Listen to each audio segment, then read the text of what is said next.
Hello and welcome back to the Dyslexic Linguist channel. My name is Hope, and today, shockingly, we're talking about autism again, which is still one of my favorite things to talk about. But this time, if you've seen any of my previous videos, this video is not going to be even remotely close to the level of research and, and planning. So this is going to be a much less serious video than my other two, but I still think it's kind of an important topic that we're going to be talking about. So first, I want to talk about the popularization of autism-specific terminology on social media and how I think this is also connected to kind of a resurgence of people using the R word on the internet. And so obviously, that part is going to be a little bit more serious, but first I just want to start with, people using autism terms pretty incorrectly. So let's start at the beginning. In 2020, as we all know, there was the COVID lockdown, the dreaded lockdown.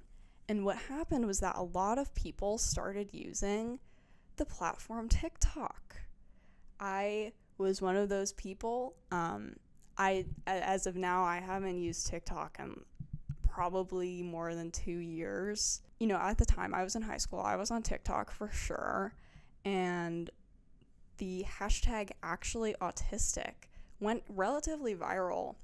And so essentially what Actually Autistic was higher functioning autistic people describing their experiences, and usually a lot of the time talking about things that they didn't necessarily realize were traits of autism. I think the core of that comes from, and I talked about this in the Linguistics of Autism, but I think a lot of that comes from people with less noticeable speech patterns are less easily identified as being autistic. So it's not necessarily that they have less severe traits of autism. Usually that's kind of the case, but to be a high functioning, and I don't really like that term, high functioning, but to be a high-functioning autistic person is a pretty unique experience that can come with a lot of challenges when, people don't know that you're autistic, or you don't know you're autistic, but, people expect you to function as a neurotypical person, and that can put on a lot of pressure and make things really hard in a lot of different ways. But, as I've discussed, the main thing that makes people aware of other people's autism is the way that they speak. That is usually the first thing that makes other people realize that a person is autistic, is a unique speech pattern, or, limited speech overall. And it's not necessarily that people, go, that person's autistic, but it's people can pretty instantly recognize that there's a difference, or a weirdness or an oddness, right? And so people that have less significant or, not very noticeable speech patterns, more neutral speech patterns that aren't noticeable to other people, it'll probably be less likely for them to be recognized as being autistic. And so that's kind of where this phenomenon comes from of #ActuallyAutistic, of actually I'm autistic. I might not seem autistic, but actually I am. So that's really what that trend was, and I don't have any issue with that. I think there was a little bit of even though it definitely led to a rise of autism awareness on the internet, I think at the same time it kind of had a reverse effect of that popularized a lot of autism terms which led to people on the more mainstream internet basically using those terms incorrectly. And so basically the phenomenon is, pathologizing normal human traits and experiences. This definitely did not start with autism, this phenomenon of pathologizing normal experiences. This has definitely happened a lot with ADHD, but I've also definitely noticed it with dissociation. And so there was an article written on the Swaddle. The title is "It's Not Cute to Disassociate Despite What the Internet Makes It Look Like. Disassociation is the latest mental health buzzword that is beginning to lose its meaning." And so this was written in January 2024. So over, like a year and a half ago. Basically what they describe is that disassociation is dissociative disorder is a real disorder that happens a lot of the time in people that have experienced trauma. And the thing is that I think with this case of disassociation, I don't think it's as egregious as a lot of the examples with like the autism terminology. And the reason that I think that is because there's a pretty wide range of what it means to disassociate. It doesn't necessarily have to be like the result of some kind of like really severe trauma or anything. So it's not necessarily always being used in like a totally inaccurate way when people use it in a more colloquial way. But overall, it just kind of has this effect of kind of minimizing the disorder of disassociation and kind of changing the meaning of what it means to disassociate from, a pretty debilitating condition to just zoning out or spacing out or just, whatever. You're just not paying attention because you're bored or whatever it is. So it's not necessarily like a total misuse of the word disassociation, but it's just it does really change the meaning. I think the autism terminology is worse.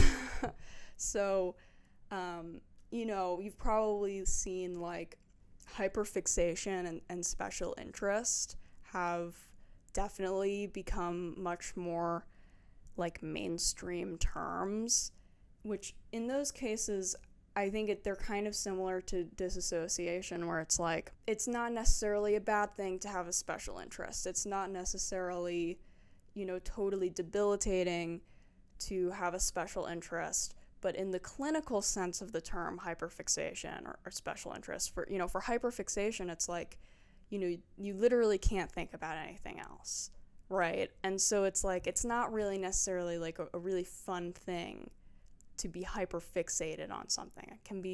That can be very difficult.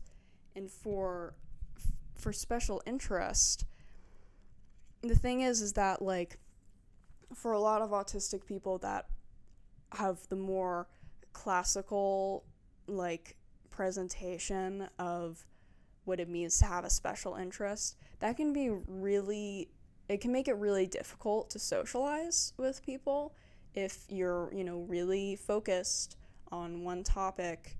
And maybe, I think for some people, especially that have more like limited speech capacities, I think what can happen in a lot of cases is that people can be very like well versed in language surrounding their special interest, and so they can talk more fluently about their special interest than they can with, most things. And so on some level, they're able to talk for so long about their special interest, but when it comes to more like, day-to-day conversation and that kind of thing, that can still be very difficult. So it's like, I think in those cases, it can be relatively debilitating, not necessarily because they have a special interest, but because of how the special interest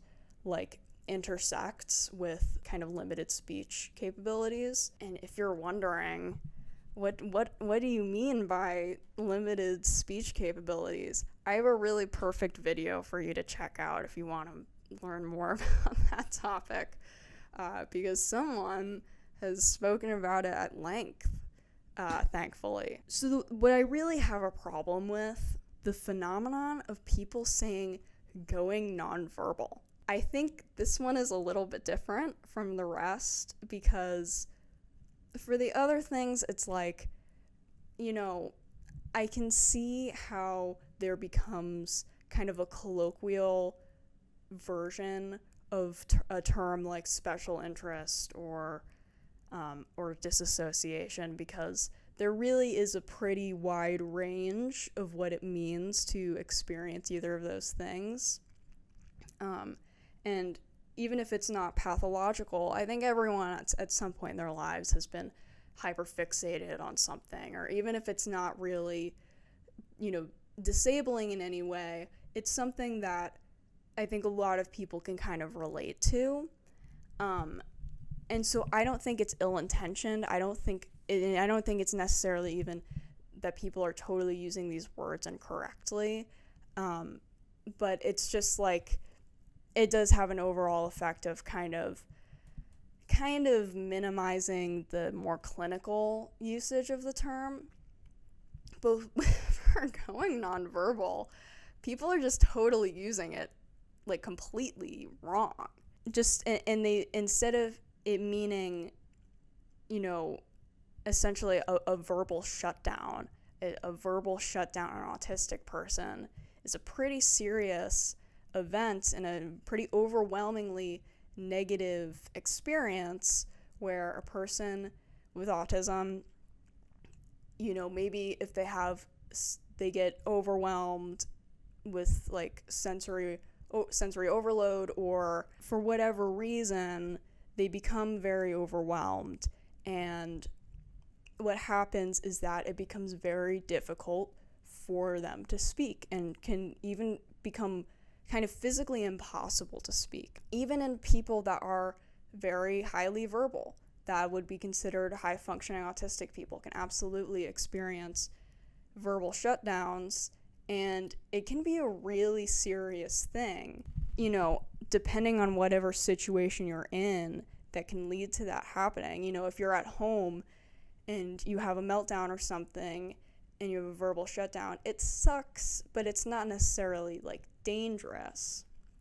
But if you're in a situation where you're not in a secure place, or you don't know the people around you or something like that, and you experience a verbal shutdown, that can actually be dangerous. And so I think the only like real parallel of a verbal, like a real like true verbal autistic shutdown is when people, and this is my opinion, but I think the only real parallel to that in like more neurotypical people or non-autistic people is like going into a state of shock and not being able to speak. But like that's usually like that kind of thing usually only happens in like pretty rare situations, but when it's like, especially depending on the person that is autistic, if they have, if they tend to be one of those people that maybe even if they are, relatively fluent speaking, but they might have certain days where it might be more difficult for them. It might not take very much for them to go into a kind of nonverbal state. That can be kind of debilitating. And it can be like a relatively common occurrence, where it doesn't have to be some kind of huge traumatizing event that leads to a state of shock. It can be like, sensory overload, going to the grocery store or something. Like, it doesn't have to be some huge event. It can just be kind of day-to-day things that can cause a person to, for whatever reason, have a verbal shutdown. So to give you an example, one time I read an essay by an autistic person that they describe basically having an autistic meltdown. And an autistic meltdown is a very like specific thing. I don't think you necessarily like have to have a meltdown in order to have a verbal shutdown, but like autistic meltdowns are pretty unique to autism, and it's basically kind of a fight or flight response that just the way that autistic brains are structured, it's just not something that really happens in non-autistic people. You know, I think there's probably a range of experiences with meltdowns too, but like it's kind of a neurological thing where, because like there's a difference between the autistic brains and non-autistic brains, and autistic brains can have meltdowns kind of in a way that non-autistic brains really can't. So it's something that's specific to autism, right? And so the story that I read, this person described basically having a meltdown while they were at work. And a meltdown doesn't necessarily mean like a big like tantrum or something. It doesn't necessarily have to be like a spectacle. It can be a quiet thing that happens. But it can be very serious. And so basically this person described having a meltdown at work, which led to them having a verbal shutdown. And while they were in this state of physically not being able to speak, they were sent to a mental hospital, and that experience was extremely traumatizing to them. They were not treated well by the people that were working there, and the whole thing probably could have been avoided had they had the ability to speak, but they were not able to speak. And so that's just an example of like, that's the kind of thing that can happen to people when they're in a state of having a verbal shutdown. It's not just that they don't feel like talking. It's not like I just don't want to talk. It's like they can't talk, and that can put them in really, dangerous situations. And so in general, you probably also know the term nonverbal in reference to non-speaking people. There's a whole portion of the autistic spectrum of people that have very limited speech capabilities to no speech capabilities. The reason that, I don't use that term, and in general, non-speaking people don't use the term nonverbal, is because it insinuates basically that non-speaking people don't have any kind of linguistic capacity. To call someone nonverbal, it doesn't necessarily mean like they can't vocalize, but there can be kind of a connotation that those people just are completely like alinguistic. And so to say non-speaking, it's not that they can't, express any kind of language. It's just that they can't express language through speech. And so that's been the preferred term for a while. So basically for a sociolinguistics class that I took a couple years ago, I started compiling examples of people using going nonverbal totally wrong. And so I have had this album of memes that are very painful for me to look at in my phone for a really long time now. And I thought that it was kind of done.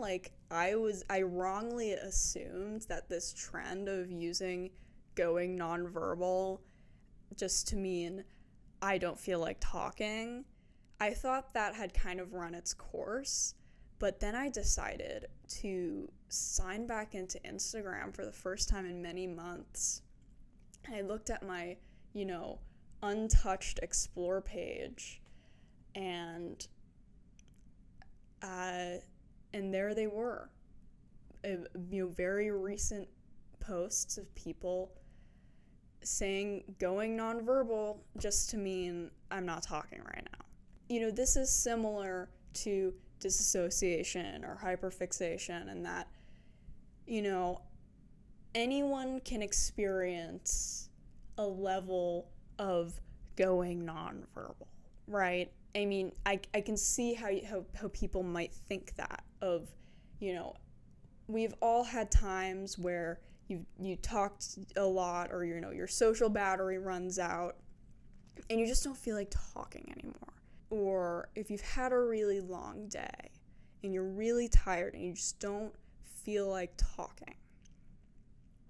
I mean, everyone's experienced this, but it's really very different from a verbal shutdown. And that's where this phrase of going nonverbal came from, which is a state of having a physical inability to speak due to, very high distress. And that is really a pretty autism specific experience. And, like I said, anyone can go into, upon something very bad happening to them, can go into a state of shock that makes it difficult for them to speak.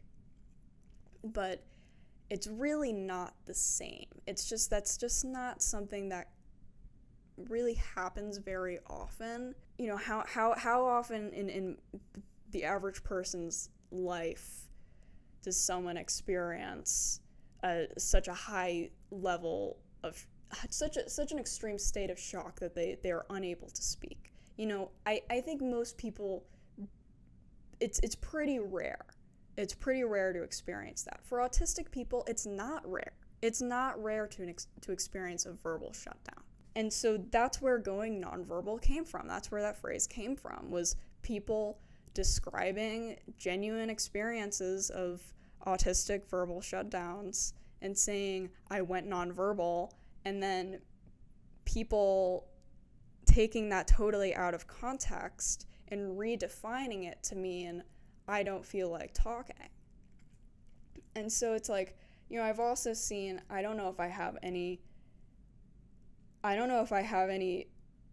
examples of this in my phone, but like I've also seen basically people saying, like, when you like hit the pen and go nonverbal, or like, basically like if you get drunk or high or whatever and you are in a different state of mind and it becomes difficult to talk, that's still not the same thing as where this origin of the phrase going nonverbal came from. It's still not the same. I mean, if you're in an altered state of mind due to drugs, that's still really not the same thing as an autistic shutdown. Even if you are in such an inebriated state that you struggle to speak, like, that's still, I think, that really just ends up kind of minimizing a genuine experience of an autistic verbal shutdown. So let's go through a couple of examples.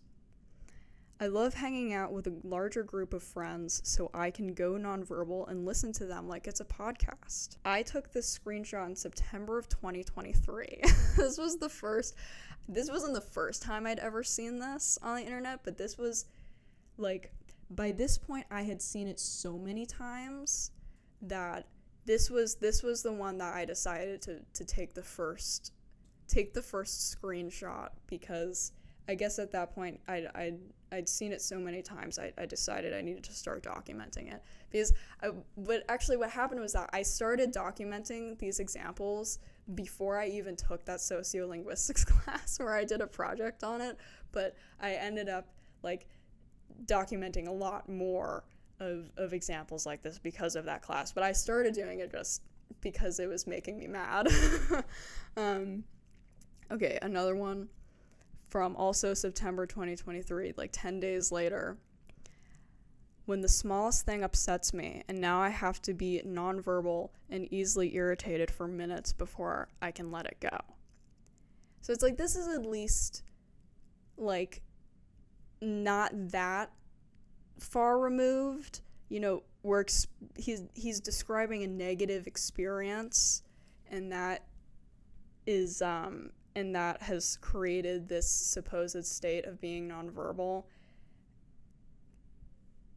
I still don't think it's really the same thing, but it's like with a lot of these examples, it's like people like describing like normal things, and saying that they're going nonverbal and it's like a generally positive experience, when it's like, I think no matter what, no matter who you are, an autistic verbal shutdown is an overwhelmingly negative experience. It's not something that happens because you're having fun. It's not something that's not just like a neutral, thing to experience.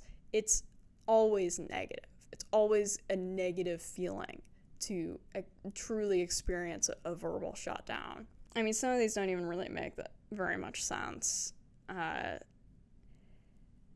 When a hangout has enough people that I can go nonverbal and still enjoy. So maybe you're kind of an introverted person and you don't feel like being, the center of the conversation when you're hanging out with your friends, which is like, that's still, that's not the same thing as a verbal shutdown. Concert's so good, you both go nonverbal on the train back. This was April 2024. Once again, describing a good experience, a positive experience. And being tired leads to not feeling like speaking anymore, especially, at a concert. There might be a lot of adrenaline, and afterwards you might get really tired. But is it the same thing as an autistic verbal shutdown? I don't think so. I don't think these people are really experiencing a physical inability to speak. I don't think what they have going on here is actually that serious. Me going nonverbal the second someone says something I don't like. I don't play about my nonverbal time. Now we're in 2025. This was a really recent tweet from last month. I love hanging out in groups of 3 because I can go nonverbal and they can entertain each other while I look at a tree or something. So once again, you're just not talking. I love my nonverbal time just means I love it when I'm relaxed and not talking. Like, these are both positive experiences. These are both, describing positive things that really just mean not talking. And so to say that it's going nonverbal, like, do you go nonverbal every time you watch a movie? Because you're not talking during the movie? If you get really focused while you're watching your favorite TV show or something, does that mean you're going nonverbal? In the morning when you wake up and you're like groggy and you're just getting out of bed and you don't feel like talking, does that mean that you're in a state of being nonverbal? Or does it just mean that you're not talking? I don't want to be that person that is out here like policing everyone's language or trying to be really like hypercritical, because I don't think these people are ill-intentioned, but it's just completely redefining a phrase in a way that I think kind of minimizes, I think it really does minimize the actual experience of being autistic and having a verbal shutdown. I don't think these are even remotely the same thing. And so it's not even like, and that's why I think like with like disassociation, it's like, it doesn't necessarily have to be like a big traumatizing thing to disassociate. So I can see how that can kind of be a more flexible term. But like with the going nonverbal thing, it's just like, it's so far removed from the actual meaning of the phrase. And so I think this is part of a larger trend on the internet where, especially on the earlier internet, the word autistic, and not just on the internet, obviously, but in general, just less than a decade ago, it was not uncommon to use the word autistic as an insult. And so I think over time, that kind of became less socially acceptable to use autism as like an insult. But there's kind of, I don't know if blowback is the right term. I don't know what to call it, but it's this like kind of this like it's kind of a 360 where like it became less acceptable to use autism as like a negative word. But then in recent years, it's kind of slingshotted back. It's kind of slingshot. I don't know how to say that. The slingshot has come back, and now it's kind of a joke to say autistic on the internet, to call yourself or someone else autistic. The worst example of this is people saying that they have the tism. That was really painful for me to say out loud. But there are a lot of examples of this. And that one I've definitely seen more on the internet, that that's been a pretty consistent thing. And when it really all it means is like being like quirky or like kind of nerdy. And so it's, again, pathologizing normal human traits. Everyone's a little bit quirky, everyone's a little quirky crazy, but we're not all autistic. Okay? And I'm sorry, Jerry Seinfeld, there is no such thing as being slightly autistic. I understand that the sentiment when people say, everyone's a little bit autistic, the people say that, I think, in a well-intentioned way to destigmatize autism. But the reality is that you cannot be slightly autistic. It is physically impossible. But I think the other thing is that it's like, I don't really know how to explain this, but it's like, yeah, maybe everyone seems a little bit autistic because autistic people are people. So all people are in some way kind of similar to each other. So it's not really totally crazy to relate to autistic people if you're a non-autistic person. I don't think that's a crazy thing. I think that autistic people are normal people, and they're a very important part of the human kind of species. I think anthropologically, autistic people play a really, important role in probably more of an important role in like just the trajectory of human development in general. Just like, for example, there was a study that came out recently that showed that autistic genes within certain ethnic groups has been linked to Neanderthal genes. And so basically what that shows is that like autism has probably been around even before like human, Homo sapiens were necessarily like a thing, right? And of course, Neanderthals, as we understand now, interbred with Homo sapiens.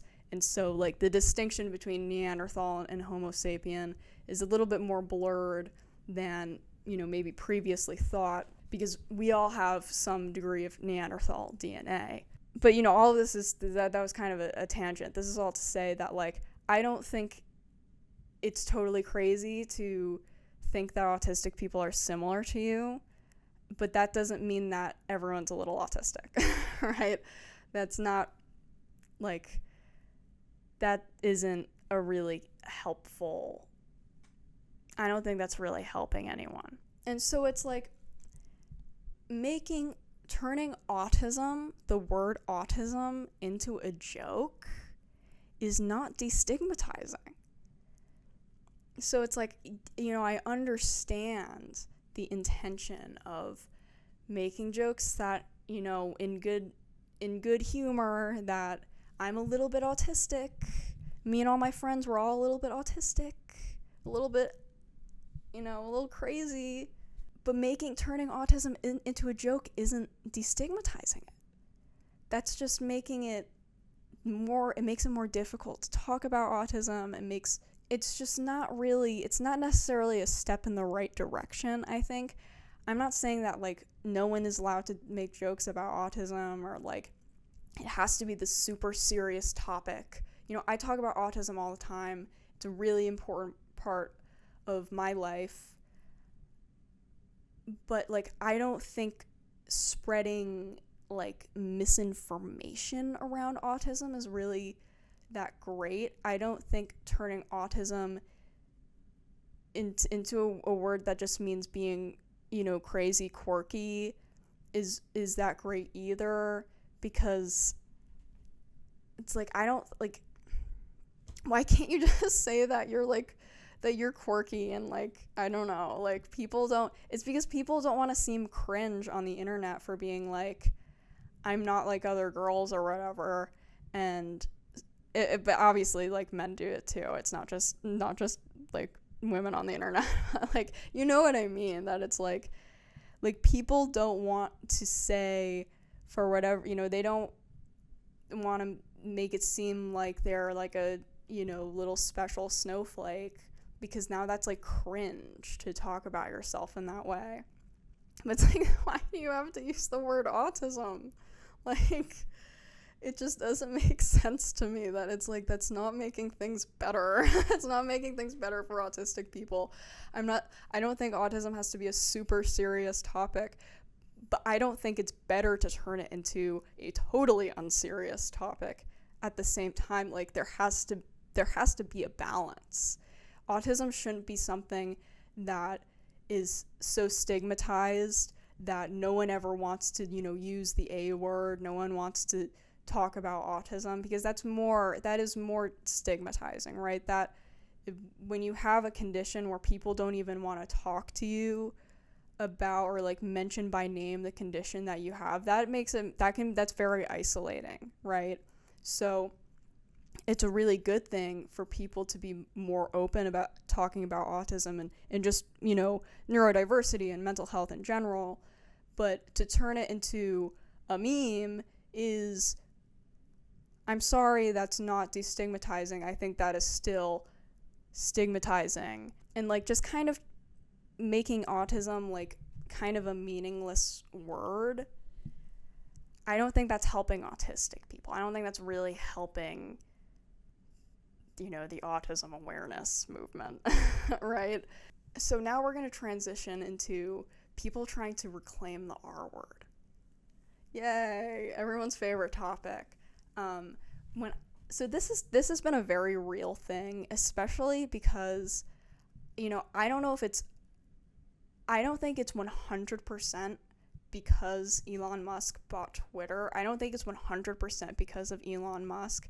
I think that this was kind of a part of this larger trend of like using mental health in like neurodiversity related terms and like kind of like an ambiguous way. Like, I think it's kind of all part of this like overall, not like necessarily that it's like unserious, like making these terms like less serious, but just kind of more ambiguous. And because the thing is that it's not just like, Nazis on Twitter that are using the R word. Like, it's become like, I've seen a lot of people that are not like totally like, 4chan like crazy that have started to use the R word, that it's like why are you bringing that back?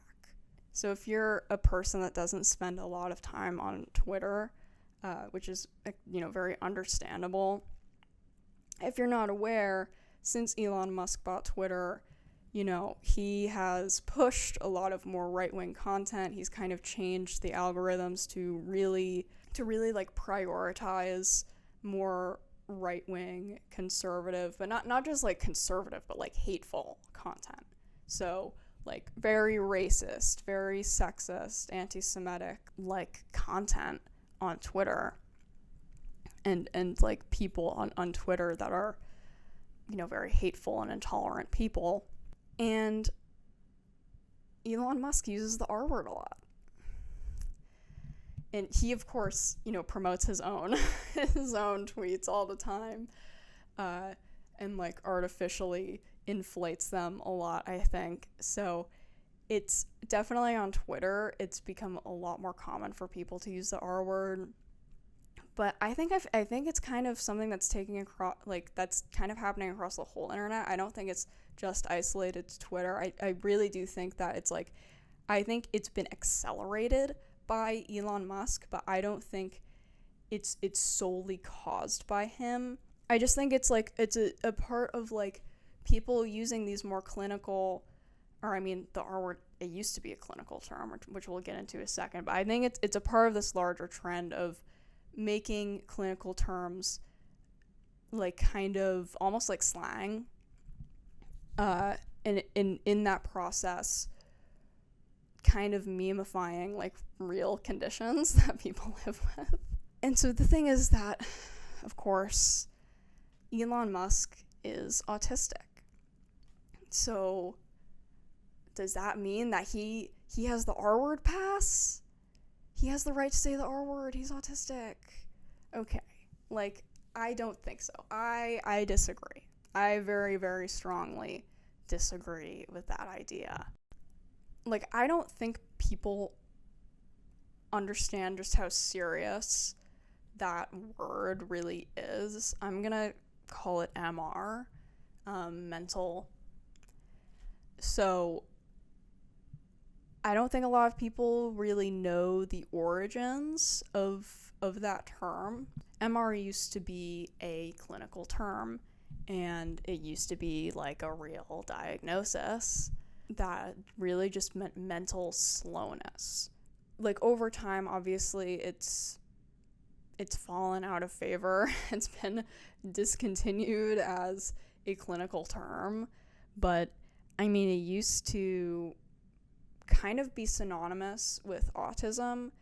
You can read about the history of where the term autism came from in the book The Autism Matrix. I have some issues with certain parts of that book, but I think they do have a really good history of like where this term, like how autism and MR are really very like intimately related, like the origins of both terms. Like, it wasn't like autism really didn't become a more popular, more widely used term until, I don't know, maybe like the 80s and 90s, especially because like eventually they branched it out to like Asperger's and other, variations of like subtypes of autism, which is like a whole other conversation. Autism used to have a very like narrow definition, basically because the guy that created the term autism, or not necessarily created the term, but the guy that really like made autism like a clinical diagnosis, like to make the clinical diagnosis of autism more legitimate, he had to really narrow down specific traits of autism, which, as we know now, it is really a spectrum of many different kinds of experiences and presentations.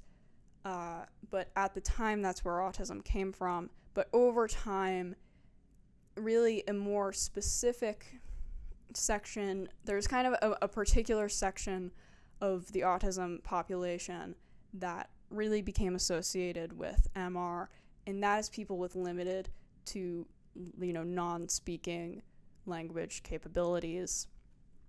And so if you'd like to learn more about non-speaking people, I have a really great 3-hour video to recommend to you if you'd like to know more about the current state of how they are treated in our society. Even right now, the mainstream, like all of the mainstream psychological institutions in general have a belief that non-speaking autistic people are alinguistic, that they basically were not able to acquire language.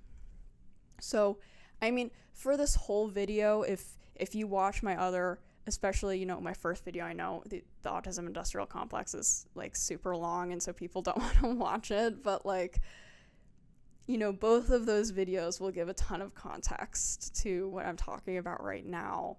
Basically, what I'm trying to say is that, like, non-speaking people are still pretty much very oppressed, and when MR was the diagnosis that a lot of non-speaking people had, they were treated somehow even worse than they are treated today. And so if you had the diagnosis of MR, that a lot of the time meant that you would be institutionalized. And, we all know that, like, mental institutions were very inhumane and had very bad conditions, but, like, people would not only be, like, forcibly restrained and sedated and, like, sometimes, exposed to electric shock, but a lot of people were forcibly sterilized. So, I mean, really, like, during, like, the peak of institutionalization, when people with MR, and it wasn't just exclusively people with MR that would be institutionalized. There was kind of a range of conditions that would lead people to being institutionalized. But, like, if you had that diagnosis of MR, that was, like, almost a sure guarantee that you would end up being institutionalized. And it's like I think people just don't totally understand just how heinous that was. And so that's kind of, even though, like, MR literally means mental slowness, it doesn't just mean that. It's always had this underlying meaning of not understanding language and not acquiring language. As I talk about in my video, The Autism Industrial Complex, it is very wrongly assumed, even to this day, by the most powerful psychological institutions that completely shape everything to do with autism research, it is still asserted that this group of people, of non-speaking people, just don't have language abilities. And so really what's happened over the years is that even though MR has been really discontinued as a clinical psychological term, it's really been replaced with euphemisms. So, first of all, cognitive global lags, that still basically just means mental slowness. Another one is receptive language disorder. So that basically means that your understanding of language is maybe absent. And I think another one is intellectual disability. I don't think intellectual disability is totally interchangeable with MR in the way that, like, cognitive global lags really is, but I think it still is, like, obviously a very stigmatizing term that is applied to most non-speaking people very wrongly. If you don't want to watch my other two videos for more context on what I mean when I say that it is wrongly assumed that non-speaking people don't acquire language, to summarize this very, very complex topic, basically, the way that non-speaking autistic people look, their outward appearance, has led people to believe that they just don't understand language at all, when really what's actually happening is probably that they have a combination of cognitive differences, but most of all, motor skill issues that lead them to not being able to speak with their mouths, and that can also lead to sign language being very difficult as well.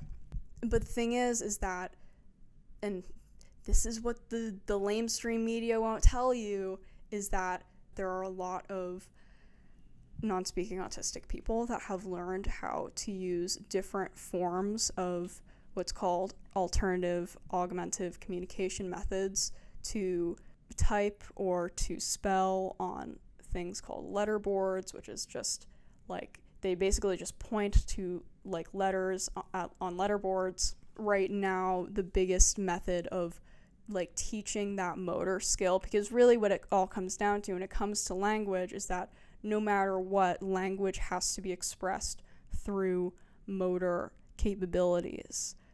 So, we all have linguistic minds, but when it comes to the ability to express them, that is a motor capability. So when people learn how to type that are non-speaking, it's a very long process of learning the motor skill. But it's my belief that all people are born with the ability to acquire language, and that the mainstream psychological opinion that non-speaking people just don't have that ability to acquire language, I think that's very wrong. And so, these terms of global cognitive lags or of receptive language disorders, it's kind of this like vague concept that non-speaking people basically essentially have MR, of their like whatever is happening with them cognitively, they're so slow that they just don't understand anything that's going on, and anything that's spoken to them, or spoken near them, they just don't understand at all. And that's very wrong. Like, that's really, really wrong. And that assumption that people just don't have any capacity to use or understand language in any way leads to them being treated very, very badly and being exploited. And so that's my biggest problem with people trying to like reclaim the R word, is that like, I don't care. I'm sorry if I hurt your feelings, but I don't care if you're autistic. I don't care if you have ADHD. I don't care what you have. If you're trying to reclaim the R word, I don't think that's actually what you're doing. I think you're actually just perpetuating stigma around people that are probably more disabled than you. And so this is my main problem with people's attempts to reclaim the R word, is that the material realities of the people that are most deeply affected by this concept of MR, their material realities really have not changed since MR stopped being a clinical term. Really, it's just that the terms have become euphemisms, and the actual realities of these people who are diagnosed with basically euphemisms for MR, they are still treated less than human. They are denied very basic human rights. And not only that, but they're exploited on a really widespread scale that I'm not going to have time to get into in this video. That's why my video, The Autism Industrial Complex, is 3 freaking hours long, is because like there is so much that goes into the exploitation of non-speaking people, and this whole like the whole idea that non-speaking people just don't have language in their brains, that they don't acquire language, that they don't understand language at all, and that they would never be able to express themselves linguistically, that completely underlies their, the systems of oppression that exploit them through autism treatments that are not helpful for them, that can be really traumatizing, that are traumatizing for most people that are in them long term. That whole industry generates billions of dollars, tens of billions of dollars every year. And so like the legacy of MR is not just that like people are diagnosed with these euphemisms for MR, but that material reality of a system of exploitation has not changed for the people that are most directly affected by the legacy of MR. If you want to know more about this topic, you really should watch my video, The Autism Industrial Complex. But the human rights that they are denied is, number one, real therapies that allow them to build this, motor capacity to be able to type and express language, that is very, on a systemic level, they're denied that, some very, very, very life-changing treatment that has changed like thousands of people's lives. But it's not this because the autism industrial complex that makes billions of dollars off of exploiting autistic people makes so much money.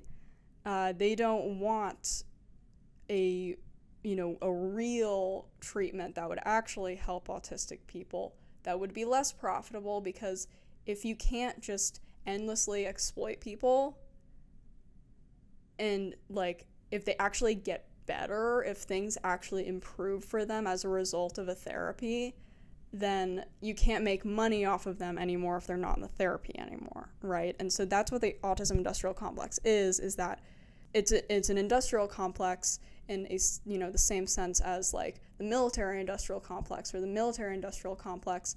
It just exists to make everyone's lives worse and generate money, a lot of profit for a very small group of people. It's the same thing for the autism industrial complex. Of course, it's not nearly as destructive as the military industrial complex, but it's very similar in that it simply just doesn't need to exist. And all it really does is make a ton of profit for a small group of people, but, people throughout the entire industry. There is one particular autism treatment that has this effect of people never actually really improve in the treatment, which is specifically it's ABA therapy.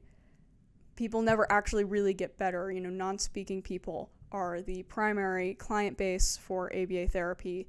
They never improve in the therapy, and so it becomes justified that they continuously receive this therapy for sometimes over a decade, sometimes, from an extremely young age to the time that they would have graduated high school, and sometimes even farther into adulthood.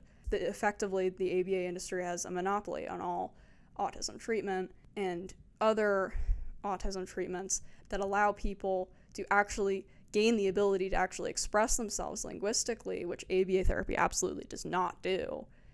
In these treatments that actually lead to people becoming linguistically communicative, that is not nearly as profitable because people actually build the skill, and so they don't have to be in it for endlessly. So you simply just can't make as much profit on something that actually has an ultimate goal that goes beyond just profit. The whole ideology that underlies the autism industrial complex is the legacy of MR, that people that are non-speaking just they don't need to receive a real education. They don't need to, and that's the other human right, is that everyone has a right to education, and supposedly, in this country there are policies that disabled people have a right to education. But what happens when, the only education you can receive is a totally unhelpful exploitative therapy?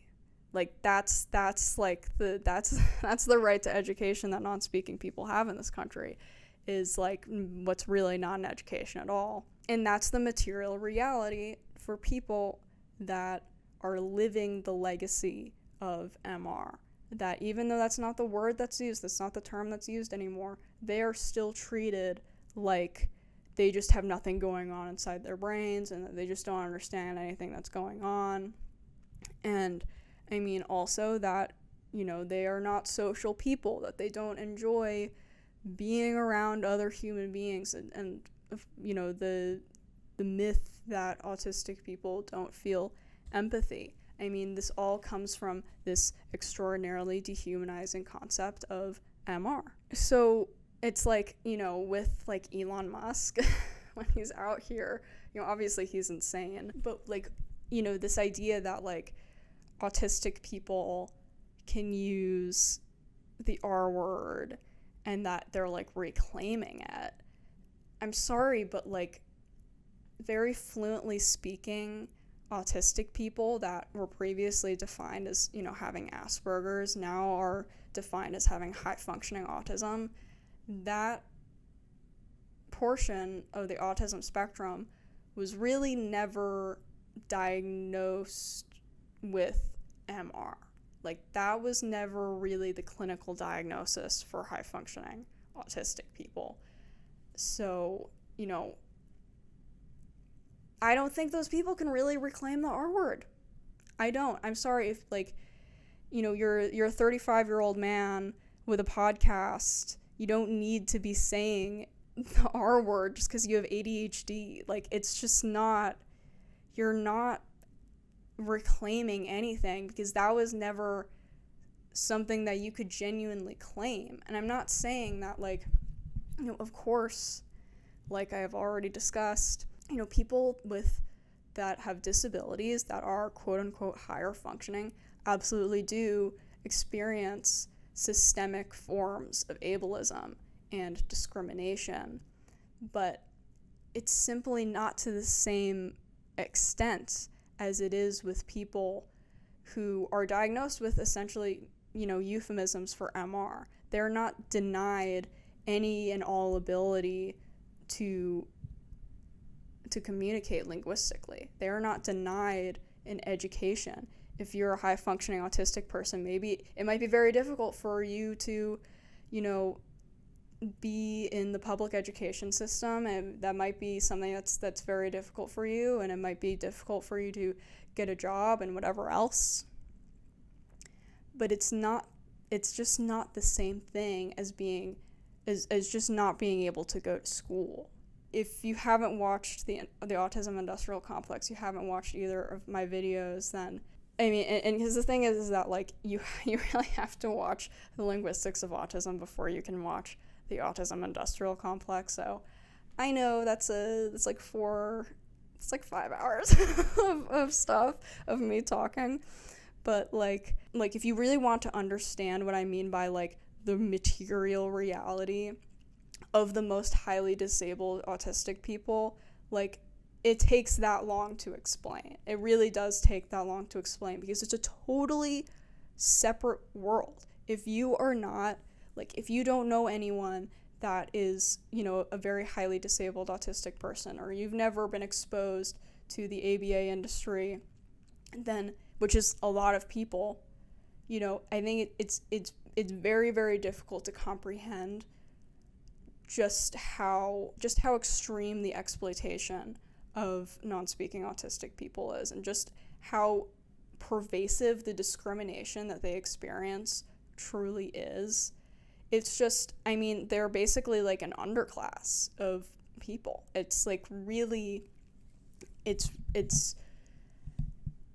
not the same thing as just having ADHD and like having difficulty like living in the world. I mean, they're not comparable. My favorite thing is when people on the internet, anytime someone decides to talk about the R word on the internet, people call it slur discourse. More slur discourse. And it's like, no, like, this isn't just discourse. We're talking about real people's lives. If you really think that discussing the, true implications of the R word, if you think that's just slur discourse, you think it's just discourse, I'm sorry, but that's a huge place of privilege. That just exposes the level of privilege that you have in believing that, because that just shows how far removed you are from the reality of the people that are most directly affected by, what that word really means. And I think at the end of the day, all it does is normalize, using this really horrendous word that is still used, in a euphemism, but just in a different form, that is still used as a scientific justification for the widespread oppression and discrimination of millions of people around the world. And like that's not a word that should be normal. Overwhelmingly, anyone that I've, in real life or otherwise, anytime I've seen someone trying to like justify themselves reclaiming the R word, I've never seen that in a very limited speaking autistic person. I've just never seen that. And I think it's because they are so intimately connected to what that word really means and how badly that, that notion of MR, just how horribly dehumanizing and how dangerous it is. And so, once again, this is not to minimize the ableism that more high-functioning disabled people, experience, but I don't see how using the R word is supposed to be empowering for those people. I really don't get that at all. Fire back at me in the comments if you want, but like I think we need to get real.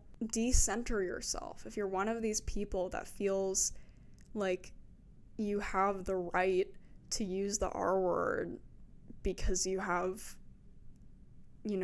whatever disability, I think you really need to think about the most disabled people in our society, and I think you should, step into their shoes and wonder how they would feel, because believe it or not, disabled people can be ableist to other disabled people. I think probably to most people this isn't like a totally crazy idea, but it really is shocking to me how many people that aren't just like, obviously, like, the Elon Musk, like, Twitter Nazis, like, I think they're generally unreachable, but like, normal people that feel like not obligated, but they feel like they have some kind of right to saying the R word. Like, I really just don't get that at all, and I think it needs to stop. I think we can leave that word in the past. I don't think we need that anymore. Please, you guys, let me know what you think. If you've seen the same things as me on the internet, I think this general trend, it's not just about using clinical terminology wrong. I think it's about, a lack of empathy. I think it's kind of a sign of the times that we're in right now, that the political situation and everything is that people are increasingly disconnected and less empathetic.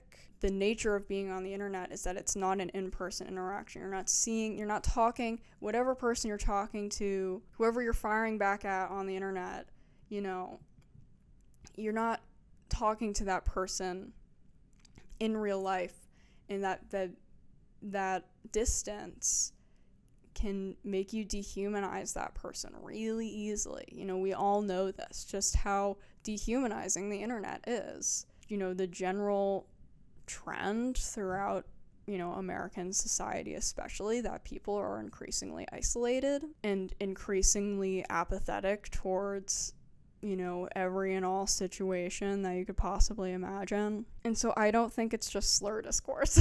Like, I do think it's that deep. I do think that this is an important thing to talk about, because I don't think this is just like an isolated thing that only happens on the internet. Like, we know that the internet affects real people's lives, and also that it's a reflection of the real world. So, you can say that I'm like taking everything too seriously and like, whatever. I think that does affect real people's lives. I think the belief that talking about, ableist language on the internet, or, misusing disability-related language, I don't think that's something that only happens on the internet and it's not something that affects real people's lives. I think it does. So that's all I have for you today.